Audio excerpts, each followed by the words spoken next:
ವಿಧಿನ್ March ಒಳಗೆ ನಾವು action ಮಾಡಲಿಲ್ಲ ಅಂದ್ರೆ ಮತ್ತು ನೋಟಿಸ್ ಬರ್ತೈತಿ. ಯಾಕೆ ಬರ್ತೈತಿ ಅಂತ ಕೇಳಿ ಆಕ್ಟ್ ಒಳಗೆ ಸೀದಾ ಹೇಳ್ತೈತಿ ಏನಂತ, ಯಾವ್ದು ಮಹಾನಗರಕ್ಕೆ ಬರ್ಬೇಕಾಗೈತಿ ಅದು ನಿಮ್ಮಿಂದ ವಂಚಿತ ಆದ್ರೆ ನಿಮ್ ಮ್ಯಾಲ ಕ್ರಮ ಯಾಕೆ ತಗೋಬಾರ್ದು ಫೋಕಸ್ ನೋಟಿಸ್ ಬರ್ತೈತಿ.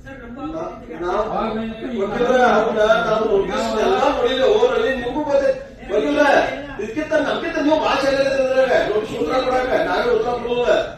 ಅದಕ್ಕ ನಾವ್ ಈ ವಿಷಯದೊಳಗ ಆತರ ಮಾಡೋದು ಬೇಡ. ಯಾಕೆ ನೀವು ಉತ್ತರ ಕೊಡಕ್ ಆಗೋದಿಲ್ಲ. ಯಾವ ವಕೀಲ ಬಂದ್ರು ಏನೇನಿಲ್ಲ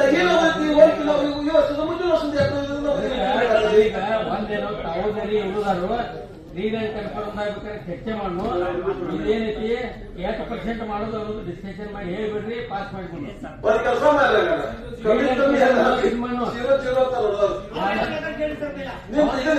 ಒಂದೇ ಮಿನಿಟ್. ಅವ MIM ಕಾಂಗ್ರೆಸ್ ಆಗಿ ಉತ್ತರ ಹೇಳ್ತೀನಿ. ಯಾಕಂದ್ರ ಸರ್ಕಾರದಾಗ 3 to 5% ಒಳಗೆ ಡಿಸಿಷನ್ ತಗೋರಿ ಅಂತಾರೆ.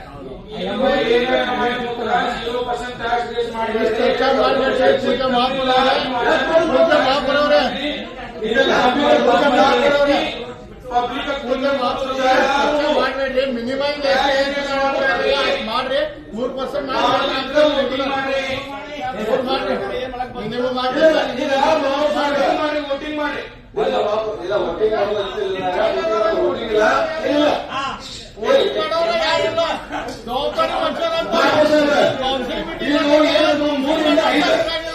ಮತ್ತ ಅಧಿಕಾರಿಗಳಿಲ್ಲ ಅಂತ ವೋಟಿಂಗ್ ಮಾಡೋಣ ವೋಟಿಂಗ್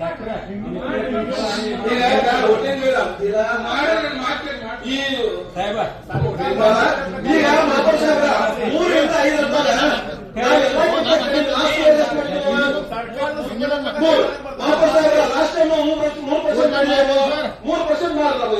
सर मिनिमम किती होतं ना तेवढं पर्सेंट करून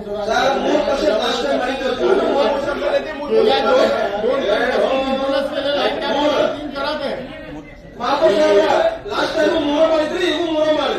3% ಮಾಡಿದ್ರೆ 3% ಮಾಡಿ.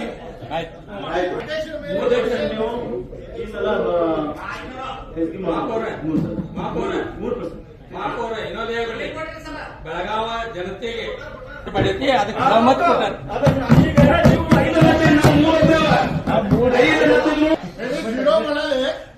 आज त्यांनीच लेटर लिहून आता सरकारला लिहून पाठवतात का की आम्ही जर असं केलं तर लगेच आपल्याला प्रेमपत्र येते आणि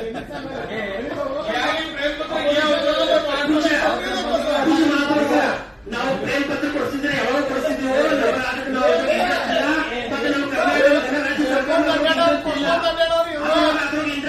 ಒಂದ ಮಟ್ಟ ಪೂಜ್ ಮಾಕೋರ್ ಈಗ ರಮೇಶ್ ಅನ್ನ 0 ಮಾಡೋದಲ್ಲ ಕೇಳಿ ಅವ್ನು ಸಹಮತ ನಾಮಿನೇಟ್ ಕ್ಯಾನ್ಸಲ್ ಆಗಿತ್ತು.